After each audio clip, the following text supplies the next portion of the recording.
Reuter की एक news आई है, वो जकार्ता से है, इंडोनेशिया। उस न्यूज में ये कहा गया है कि इंडोनेशियन डिफेंस मिनिस्टर ने हाल ही में फ्रांस की जो डेसॉल्ट कंपनी है उसके साथ में बैठकर राफेल की डील की। 42 राफेल इंडोनेशिया खरीदने जा रही है। कुछ दिन पहले भारत ने भी राफेल के साथ डील की गई थी। जो डील है वो पूरी तरह से मल्टी फाइटर जेट की डील है, ऐसी परिस्थिति है। लेकिन दोनों में तफावत है, अंतर है। इंडोनेशिया को जो राफेल डेसॉल्ट से मिल रहा है, एक की कीमत जो है वो 8.1 यूएस डॉलर है बिलियन में। वहां 8.1 बिलियन यूएस डॉलर में उनको मिल रहा है। और भारत ने जो खरीदा है वो 340 के हिसाब से 340 मिलियन ईच राफेल जेट की कीमत हम लोग ने दी है।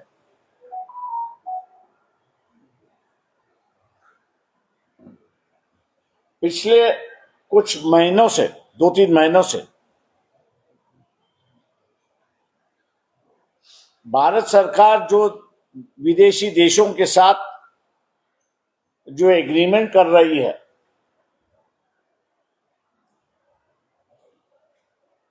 कहीं ना कहीं तो भी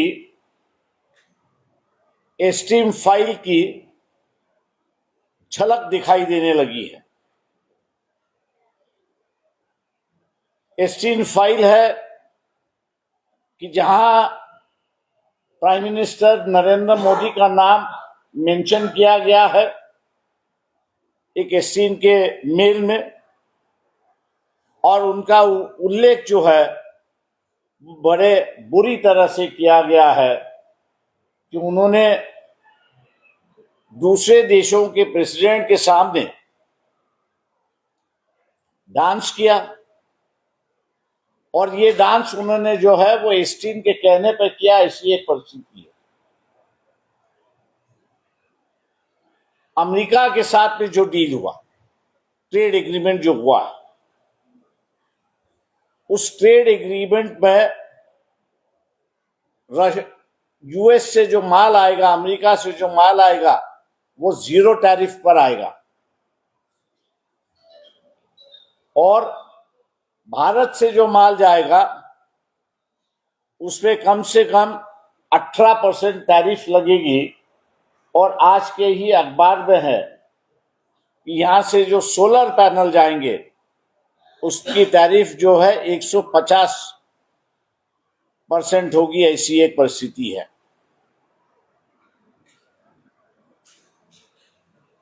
मैं एक असमझ में हूं क्योंकि कांग्रेस एक सबसे बड़ी पार्टी है। खड़गे हो, राहुल गांधी हो, दोनों को हमने एक लेटर लिखा था कि जिसमें इस एग्रीमेंट का विवरण हमने पूरी तरह से कहा था। लेकिन जो पार्लियामेंट से हाईलाइट हो रहा है इस यूएस ट्रेड एग्रीमेंट के बारे में, वो एग्रीकल्चर को लेके ही फोकस हो रहा है।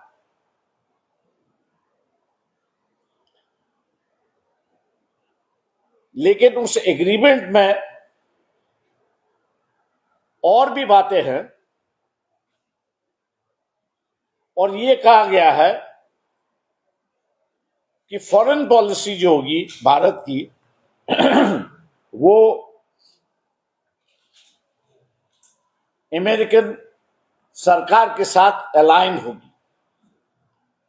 डिफेंस जो होगा वो भी अमेरिका का साथ अलायंस होगा, मतलब उनकी जो चिंता है वो भारत की चिंता होगी। जैसे कि अभी तक हम लोग जो है वो सस्ता तेल रशिया से खरीद रहे थे, अपने यहाँ इस्तेमाल कर रहे थे, और रशिया का तेल बाजार में बिककर अंबानीज जो है वो हर साल 40,000 करोड़ का प्रॉफिट या मुनाफा कमाते थे। ऐसी एक परिस्थिति है। रशिया और अमेरिका का यूक्रेन के माध्यम से झगड़ा चल रहा है, और इसलिए सरकार ने यह खुलासा करना चाहिए कि जो रशिया से तेल हम लोग ने खरीदना बंद कर दिया है, क्या हम लोग ने अपनी फॉरेन पॉलिसी जो इंडिपेंडेंट पॉलिसी थी, स्वतंत्र पॉलिसी थी, वो हमने छोड़ दिया है, उसको त्याग दिया है, और अमेरिका का जो इंटरेस्ट है उसके मुताबिक हम लोग चल रहे हैं क्या? इसका पहला खुलासा सरकार ने करना चाहिए, ऐसा भी यहां पर मानता हूं। दूसरा जो है, रमजान का महीना है, इसलिए अमेरिका जो है ईरान पर रमजान के महीने में कोई कार्रवाई नहीं करेगी, लेकिन हो सकता है कि रमजान के बाद अमेरिका जो है वो ईरान पर कार्रवाई करेगी। हम लोग ईरान के साथ बड़े संबंध है, उनके साथ भी तेल हम लोग खरीदते हैं। एक नतीजा दिखाई दे रहा है कि हम लोग ईरान को छोड़ रहे हैं, ऐसी एक परिस्थिति दिखाई दे रही है। चबर जो पोर्ट है, जिसको भारत ने ईरान के टेरिटरी में जो पोर्ट है कि जिसको भारत ने डेवलप किया, इस्तेमाल भी हो रहा था, लेकिन आज उसका मालिकाना हक जो है वो हम लोग छोड़े हैं, ऐसी खबरें आना शुरुआत। मैं ये पूछना चाहता हूं सरकार से कि आम जनता का पैसा इस्तेमाल करने के बाद आपने चब्बर का पोर्ट जो है वो ईरान के कहने पे छोड़ा है या यूएस के कहने पे छोड़ा है, इसका खुलासा होना जरूरी है। ये खुलासा अगर नहीं आता है तो यही माना जाएगा कि अमेरिका के प्रेशर के अंदर आके, अमेरिका के प्रेशर पे आकर या चब्बर की चलाने की और उसे इनकम करने की जो भारत की क्षमता थी उसको हम लोग ने खो दिया, ऐसी एक परिस्थिति है। तीसरा इशू यहां पर है कि ये अगर वॉर होता है, आज हम लोग न्यूट्रल दिखाई देते हैं,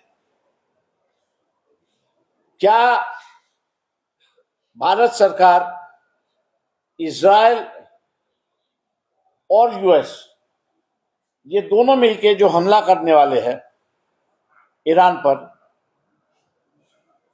उनके साथ में हम लोग रहेंगे या उनके खिलाफ रहेंगे? जो आज की न्यूट्रलिटी है, क्या उस न्यूट्रलिटी को हम लोग खत्म करने जा रहे हैं? ये एक संगीन समस्या में है, ऐसा मैं मान के चलता हूं। उसकी वजह यह है कि एस्टीन फाइल में अभी तक जो जानकारी मिली है वो जानकारी यही है कि नरेंद्र मोदी ने डांस किया। हम तो उसको यही कहते हैं कि मुद्रा मोदी जो है वो मुजरा मोदी बन गया है। लेकिन उस एस्टीन फाइल में जो और बातें हैं वो काफी बड़ी गंभीर है। वो ये है कि वहां पे नाबालिग लड़कियों के साथ उनके देश के और उनके देश के बाहर के लोगों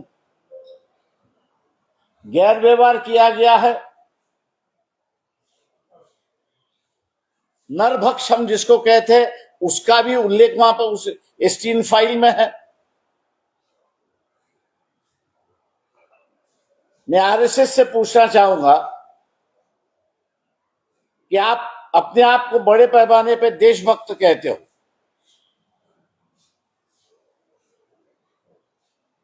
मोदी जी देश को बेचने निकले हैं, सोल्ड आउट है, सॉवरेनिटी गिरवी रखी है, इकोनॉमिक पॉलिसी जो है वो यूएस के साथ अलाइन की गई है। जो अमेरिका का कंसर्न होगा वो भारत का कंसर्न होगा करके एग्रीमेंट आपने किया है।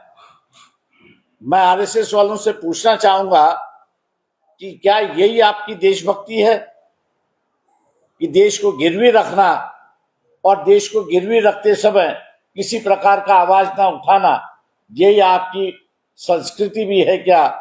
इसका खुलासा होना जरूरी है, ऐसे मैं मान के चलता हूं।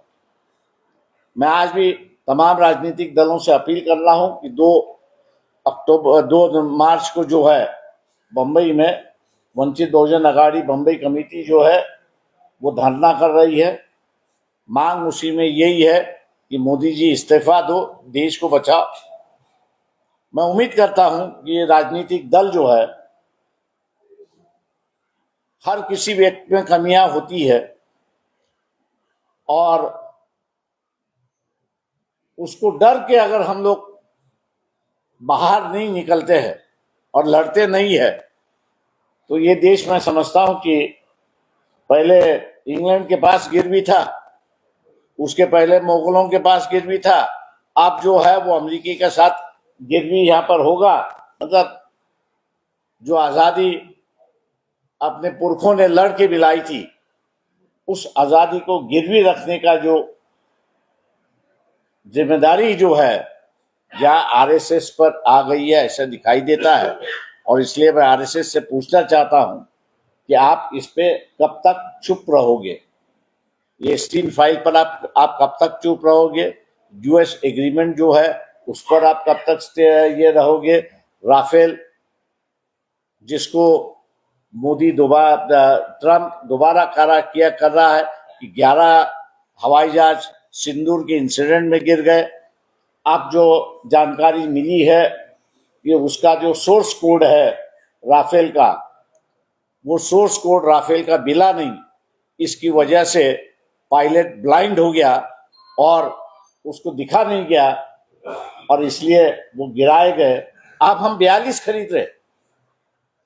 सरकार इसका भी खुलासा करे कि क्या वो सोर्स कोड दे रही है? जो कंडीशन जो टर्म्स एंड कंडीशंस इंडोनेशिया को दी है, वो टर्म्स एंड कंडीशंस भारत को लागू नहीं होती है, ऐसी एक परिस्थिति है। और इसलिए हम लोग ये मानते हैं कि एक गंभीर समस्या देश के सामने है। बाबा साहब ने कहा था कि आने वाले समय में तलवारों की लड़ाई नहीं होगी, वो जमाना खत्म हो गया। अब जो लड़ाई होगी वो कलम से होगी। आज दिखाई देता है कि भारत जो है वो अपनी आजादी दोबारा खोने जा रहा है। वो कलम की वजह से खोने जा रहा है, एग्रीमेंट की वजह से खोने जा रहा है, प्राइम मिनिस्टर के सिग्नेचर की वजह से होने जा रहा है। और इसलिए तमाम लोगों ने जागरूकता रखते हुए, और मुझे अधिकांश करके मैं ये कहूंगा कि जो मिडिल क्लास है, इन मिडिल क्लास ने कम से कम अपनी आवाज इन 3 मुद्दों पर उठानी चाहिए, लोगों को उजागर करना चाहिए। और मैं तमाम लोगों से कहता हूं कि 2 तारीख से जो हम लोग लड़ाई शुरुआत कर रहे हैं बंबई से, जगह जगह जहां जहां होगी वहां पर आप शामिल हो जाइए। मैं राजनीतिक दलों और सोशल ऑर्गेनाइजेशन जो है उनसे भी अपील कर रहा हूं कि वो भी इस आंदोलन में सहयोग दे और देश की आर्थिक परिस्थिति जो है बचाने में हम लोग लगे। मैं यहाँ पे कह के रुकता हूँ, आप सवाल पूछें। मसला आहे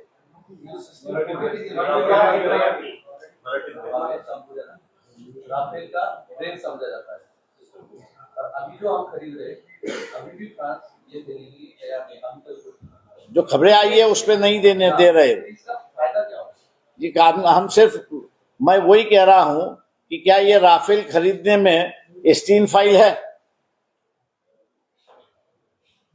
अमेरिका कुछ महीनों पहले आप देखोगे कि फ्रांस और यूएस दोनों एक दूसरे से लड़ रहे थे। आप देखो उनका संबंध मधुर हो गया है। अब ये मधुर जो हुआ है वो एस्टीन फाइल की वजह से हुआ है क्या? कि जिसे मोदी से कहा गया है कि आप इसको खरीदो महंगे दर में खरीदो। तो एस्टीन फाइल का जहां जहां अब एग्रीमेंट आएगा, मेरे ख्याल से एस्टीन फाइल की शक्ल वहां पे दिखाई देगी। आपण जे 2 तारखेपासून आंदोलन चालू करतात महाविकास आघाडीचे काही पक्षाचे आपल्याला बोलून झाले।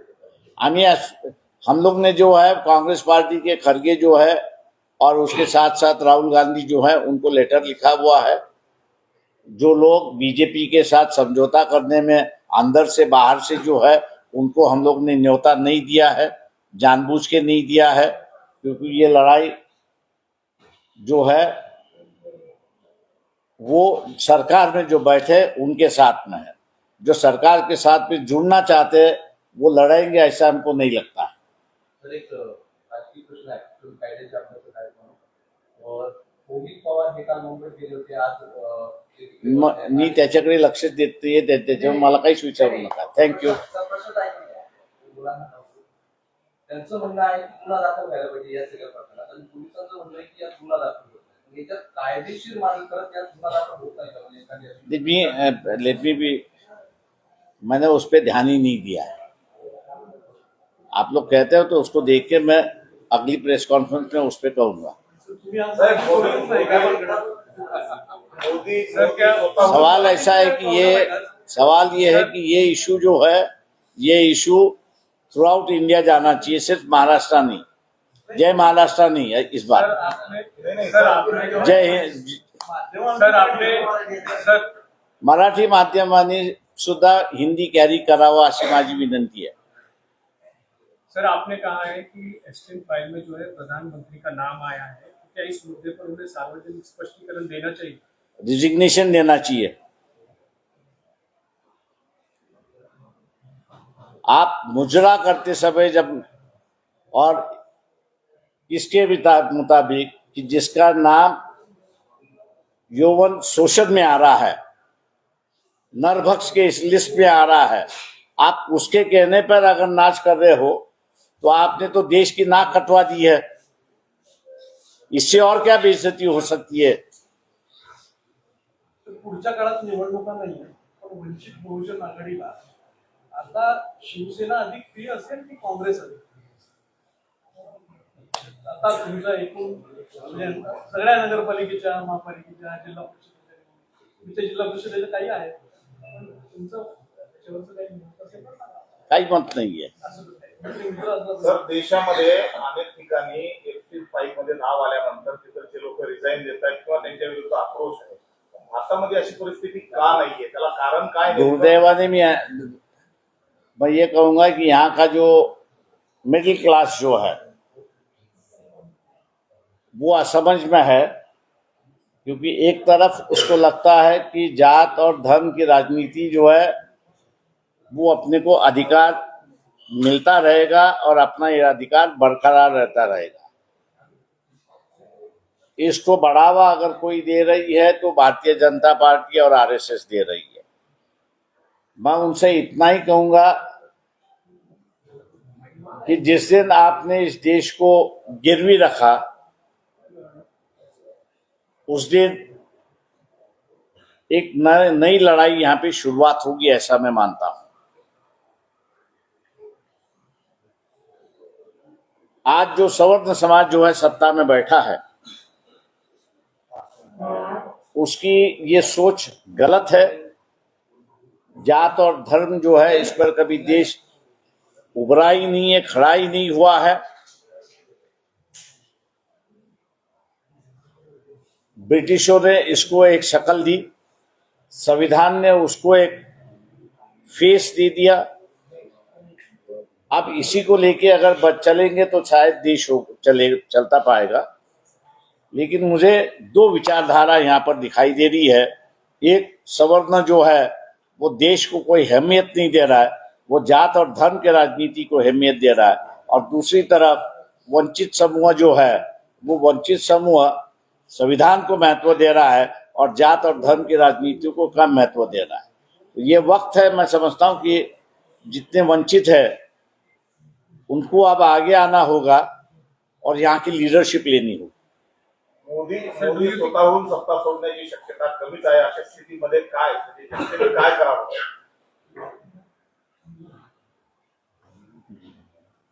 ऐसे स्थिति में कहूंगा कि जनता के पास दो ही पर्याय है। एक, नागपुर में जो आरएसएस का हेडक्वार्टर्स है, जैसे निर्भया के वक्त में दिल्ली में लोग रास्ते पर अपनी तौर से उतरे, उसी तरह एक तो आरएसएस का जो हेडक्वार्टर है नागपुर, वहां पर लोगों ने धरना दे और जब तक फैसला नहीं होता तब तक उठाए ना। या दूसरा जो है वो प्रेसिडेंट दिल्ली में जो है उनसे घेराव डाले और कहे कि आदेश दे बीजेपी को कि वो अपना प्राइम मिनिस्टर बदले और देश के हित का जो कोई बीजेपी का व्यक्ति हो उसको वो प्राइम मिनिस्टर बना। एक तरीके से आप बांग्लादेश जैसी परिस्थिति आ चुकी है। Do you think the Indian government is deliberately silent on this issue? Epstein file? मैं समझता हूं कि बीजेपी के जितने भी मंत्री है किसी के पास रीढ़ की हड्डी नहीं है, इंक्लूडिंग गडकरी भी। एसआईआर से लोग घबराए हुए, बिना जो एसआईआर का आ रहा है पास के अंदर एसआईआर की तरफ से, उसके लोग घबराए हुए, उसके लिए मैं डाइवर्ट नहीं हो रहा हूं इससे। पहली बार आंदोलन की शुरुआत हुई है, कैसा आगे का देखिए, हम लोग ने रणनीति हमारी यही होगी, जैसे कहा कि लोगों को जागृत करें। एक तो पहला, जब तक हम लोग ने शुरुआत नहीं किया था तब तक एस्टीन क्या है ये भी लोग जानते नहीं थे। आप कहीं ना कहीं तो भी उसका एस्टीन का नाम लेने से लोग ढूंढ रहे, सोच रहे क्या बात है। आंदोलन जैसे होगा वैसे लोग इस इशू को लेके उजागर होंगे, जानकारी होंगे। और जिस दिन लोगों को ये पता चला कि इस देश के अंदर करीब करीब 2,20,22 के अंदर की लड़कियां मिसिंग है,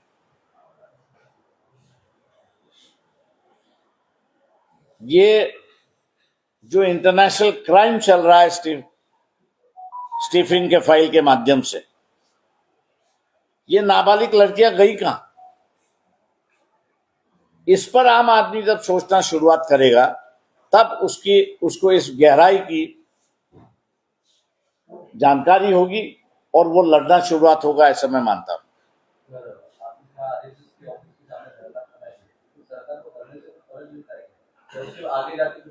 सवाल यह है कि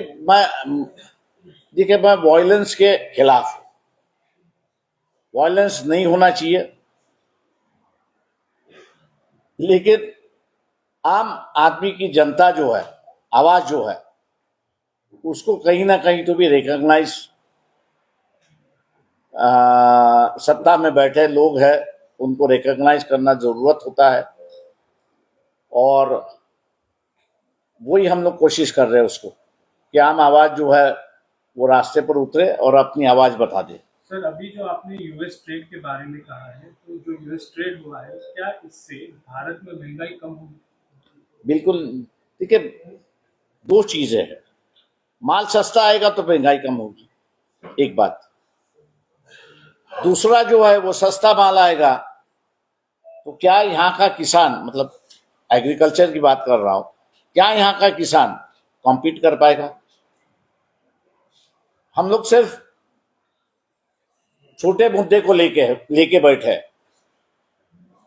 आज स्थिति ऐसी है कि अमेरिका जितना उगाती है, मतलब जितना उनका एग्रो प्रोडक्शन है, वो एग्रो प्रोडक्शन खाने के लिए उनके पास 20% पॉपुलेशन नहीं, मतलब उनके पास एग्रीकल्चर सरप्लस है। और ये एग्रीकल्चर सरप्लस आज जो है उनको कोई कीमत नहीं मिलती है। सवाल ये है कि अगर उसको तुम थर्ड कंट्री में भेज रहे हो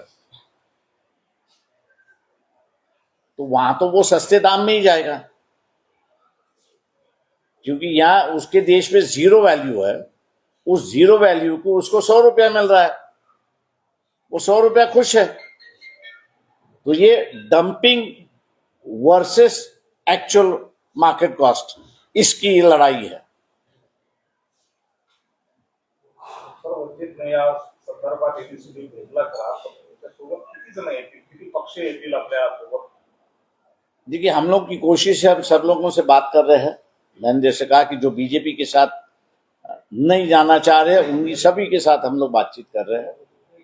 और इसलिए मैंने कहा कि हमने राहुल गांधी को और खड़गे जी को लेटर लिखा कि भी हम लोग ये कर रहे हैं, आप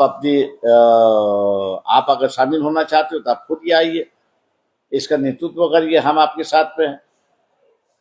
या नहीं तो आप आपके पार्टी के जो कार्यकर्ता है उनसे कहिए कि वे इस पे शामिल हो जाए। अब उम्मीद करते हैं कि वो डिसीजन लेंगे जल्दी, ऐसा हम लोग मानते हैं। Thank you. मराठीमध्ये सांगून द्या।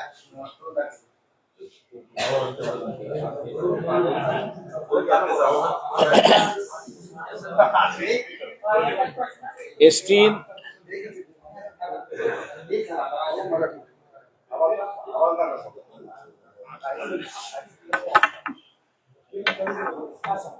त्या आवाजवाले नियमित पाठीमागून येत असतात।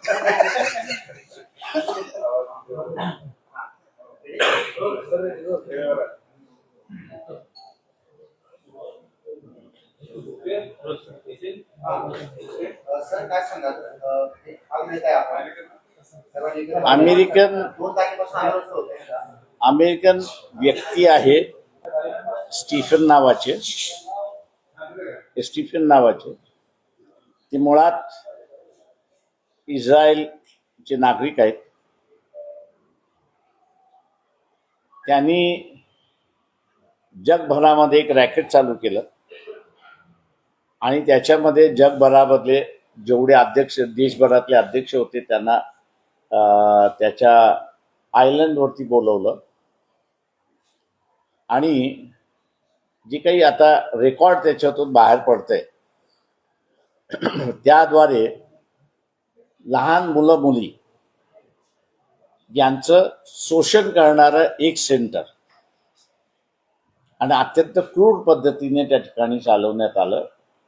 आपण नुसता नरभक्ष हा शब्द वापरतो, पण त्या बेटावरती खऱ्या अर्थाने नरभक्ष कसा होत होता ह्याचा उल्लेख सुद्धा त्या व्हिडिओजमध्ये दाखवण्यात आलेला आहे।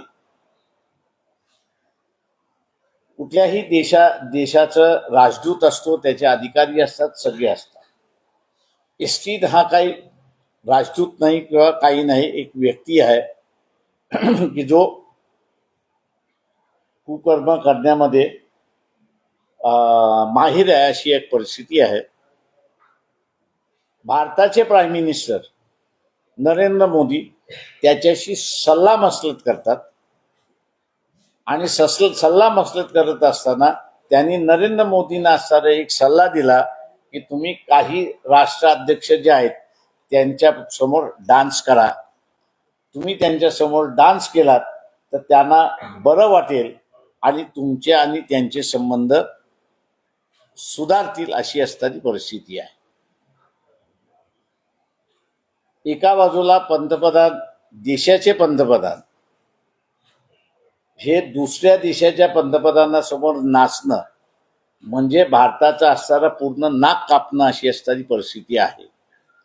आणि दुसऱ्या बाजूस तुमच्याकडे राजदूत असताना, अँबॅसिडर असताना, यंत्रणा असताना, त्या राष्ट्राशी बोलायचं असेल, पूर्ण यंत्रणा असताना ती बाजूला सारून तुम्ही एसटी नावाच्या असणाऱ्या व्यक्तीचा का वापर केला ह्याचा असताना खुलासा झाला पाहिजे. आणि दुसरा मोदींनी याचाही खुलासा केला पाहिजे की त्या फाईलमध्ये नरभक्षपणा कसा केला जात होता, त्या मुला मुलींच्या संदर्भातला असताना कशा रीतीने विवस्त पद्धतीने असणारं, हिनस पद्धतीने असणारं त्यांच्याशी शरीराशी खेळल्या जात होतं. मोदीने ह्याचा खुलासा केला पाहिजे की आज ज्या पद्धतीने ते घाबरतात आहेत आणि कुठल्याही देशाने सांगितलं आम्हाला हे पाहिजे की त्याच्यावरती सह्या करून भारताला विकायला निघालेले आहेत, त्यांचा रोल हा एवढाच आहे की त्याच्यापेक्षा अधिक आहे, याचा खुलासा त्यांनी केला पाहिजे. तो खुलासा होत नाही म्हणून असणारा 2 मार्चला मुंबईला वंचित बहुजन आघाडी मुंबई कमिटीच्या वतीने निदर्शनं ठेवलेली आहेत. सर्व वेगवेगळ्या राजकीय पक्षांना जे बीजेपीच्या विरोधात आहेत ते आणि संघटना आहेत त्या सगळ्यांना बोलवलेलं आहे. आणि हा लढा आम्ही असणारा वंचितच्या वतीने सुरुवात करतो. अपेक्षा आहे की उरलेले सगळे पक्ष यामध्ये सहभागी होतील आणि ज्या पक्षाला असं वाटतंय की आपण असं लिडरशिप घेतली पाहिजे त्यांनी लिडरशिप जरी घेतली तरी आम्हाला चालेल, आम्ही त्यांच्याबरोबर सहभाग करायला तयार आहोत. प्रेसिडेंट कार्यालयावर आणि संघ कार्यालयावर देखील मोर्चा काढावा. थँक्यू. आता नाही त्याला देत. सोमनाथ सुर्वेच्या प्रकरणात काय झालं? 4 तारखेला हिअरिंग आहे, फायनल हिअरिंग आहे. आजचा मोदींचा दौरा हा एफसीन फाईलची सेकंड कॉपी आहे का? कारण आज पुन्हा दौऱ्यावरती गेलेले आहे. मला माहित नाही. थँक्यू. ओके.